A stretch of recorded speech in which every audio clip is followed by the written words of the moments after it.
Hi guys, welcome back to my YouTube channel Alice Loves. Thanks for tuning back in. As we're at the beginning of April, I thought I'd do a bit of a roundup of all my favourites that I've been loving from the month of March. So I'll crack on. We've got 7 products to talk about today, mainly all makeup, one hair, one perfume. So I will get cracking. Just before I start, as always, please subscribe down below if you want to be notified when I've got more videos coming your way so you don't miss any. I'd really appreciate it, obviously it means a lot to me. And I will link all of these things, as always, down below with where you can get them, prices, that type of thing. If I miss anything, just leave it in the comments and I'll do my best to answer them. So I'm going to get started.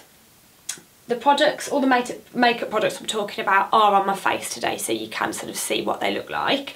And we'll start with, in the order I'd apply them, this is the Victoria Beckham, it's their illuminating primer. It's called their Morning Aura Illuminating Cream, and this is obviously Victoria Beckham and Estee Lauder collaboration. This is, as it says, an illuminating base. So for me in March, there is my husband's birthday at the beginning of March, mine at the 17th of March, and it means there's a lot of partying, not great eating, not enough sleep, too much booze, and it starts to take its toll on my skin. So something like a real illuminating base just helps my skin to still look fresh and alive, and this is the one I've been reaching for. Obviously it is new, which helps, it means you like to use it, but I just love the way it looks under makeup. I think my skin just looks a bit healthier and more glowy, which I really need at the moment. It isn't cheap, that is the only downside. I think it's £60, so it's certainly not cheap, but I really enjoy it, and I've found that I've been reaching for this over loads of the other illuminating bases that I've got. So yeah, that's fabulous. I've then been going in with most of the month this foundation, which is also helping me look a little bit more alive, and it's the LA Girl Pro Coverage HD High Definition Long Wear Illuminating Foundation.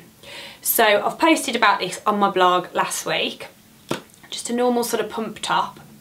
It's a medium to full coverage, but I would say definitely more on the full side of things, but it doesn't feel cakey, it doesn't feel sticky, it doesn't feel heavy. But what it does do is just really give you that sort of relatively flawless looking base. As long as you're not covering up anything massive like these blemishes on my chin, it just covers the lot and it lasts well. It really is something that agrees with me. I'm really enjoying it, and I'm using the colour Fair. Now that is the downside to this product, that in the UK you can't buy this from a store, you can only buy it online. So you're then down to guessing what colour works for you, and obviously there's no way of knowing. They give you a bit of a description on whether it's got pink undertones or yellow undertones or what have you. But Fair really is slightly too dark for me unless I've got fake tan on. So I probably will get the lighter colour, then I can almost mix a bit of the two together. But I'm really, really enjoying this, and I'm reaching for this over all of my sort of high-end foundations, and it's definitely much more on your high street prices, so perfect. And what I'm really enjoying applying it with is the Real Techniques Miracle Complexion Sponge. Now this is a copy for obviously your original Beauty Blender. If any of you know, please leave this down in the comments below. Have Real Techniques changed this from the very original complexion sponge they did? I don't know, but when I first had this, when they first brought it out, I could not stand it. I'd wring it under the tap non-stop and it just still felt hard on the skin. It didn't feel anywhere near as nice as my Beauty Blender. So it lived in the drawer for ages, never got used, always went for the Beauty Blender, threw it away. That was that, didn't think anything more of it, loved my Beauty Blender. And then I just kept seeing over and over again so many YouTubers just loving this sponge over the Beauty Blender. So like, let me give it another go. So I bought it this time round, and it just seems so much more bouncy, really soft on the skin. I just absolutely love it, and I'm now reaching for this way over my Beauty Blender. It swells to quite a big size. This is it wet, I've just washed it, so it's damp, and it's just really bouncy. I love the flat edge, it means it covers a lot of surface really quickly, so it's super speedy to do your foundation. And the pointed end is great for getting under the eye with your concealer, around the nose. Yeah, great, and it is a fraction of the price. If you already know you like it, you can actually buy it in a 4-pack, I think for £12 for 4 of them, so that is just a bargain. So that is amazing, and I'm using that daily with the LA Girl foundation. Then, once I've done my base and my concealer, I'm absolutely loving using this YSL loose powder. It's their souffle powder, and this is in the colour 1, and it is, I don't know if you can see, I will do a close-up for you, but it's like a pink loose powder. I think it's called Rose Online.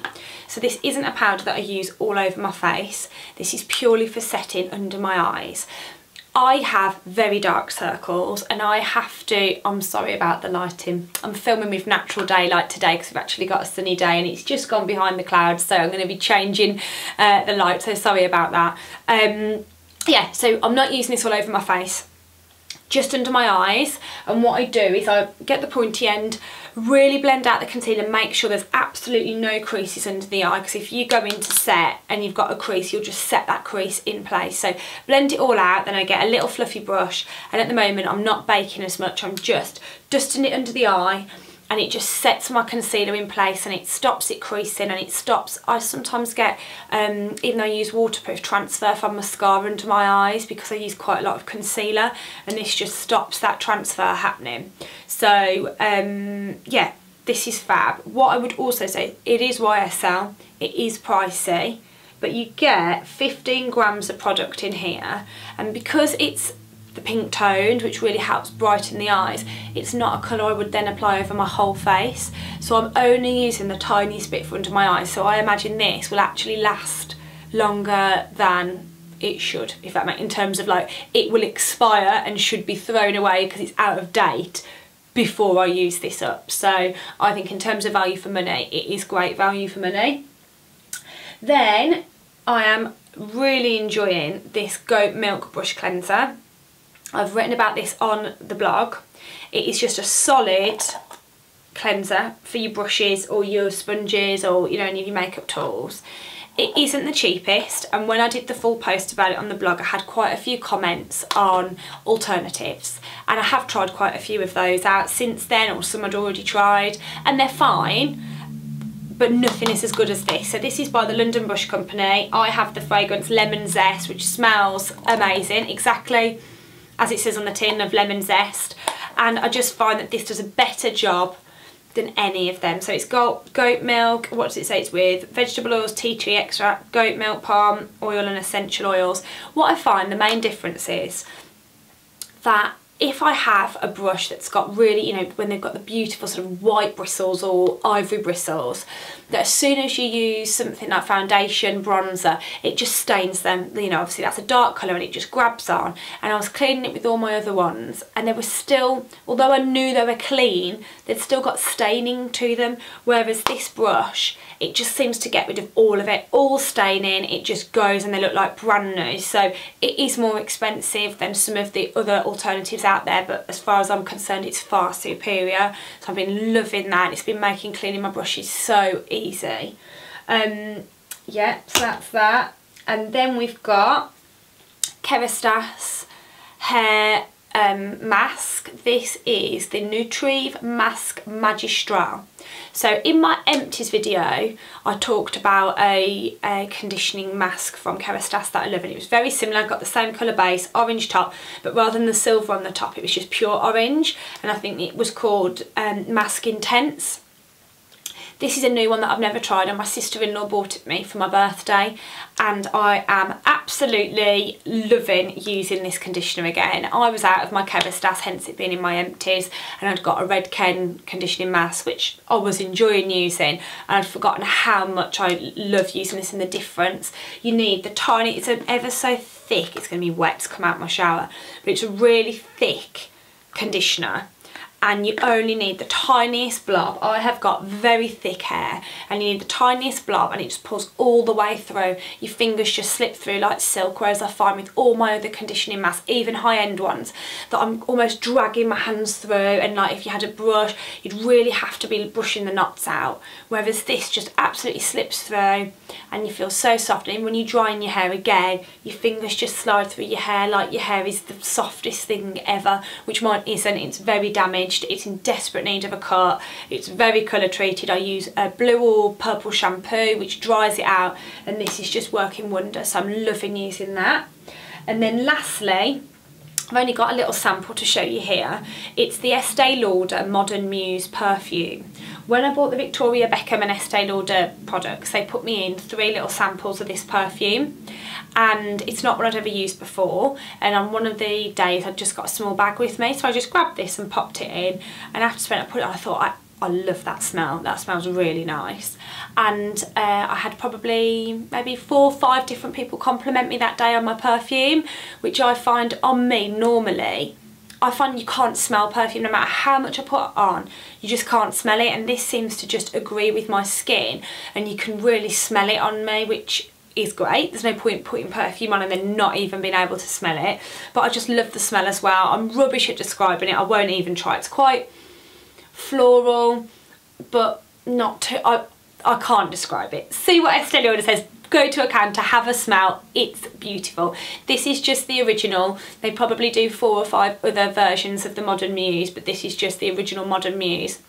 I'm definitely going to be picking up a full-size bottle of this because I've been using, as you can see, there's almost none left, and I've used the other 2 up already, so really enjoying wearing that. And that is actually the last of my favourites this month, so thanks for watching. As always, please subscribe down below. All of this will be linked. I'll put my blog, I'll put my Instagram on there. Give it a thumbs up if you liked it. Obviously, any comments or questions, leave them down below and I'll do my best to get back to you. Thanks guys, see you next time. Bye.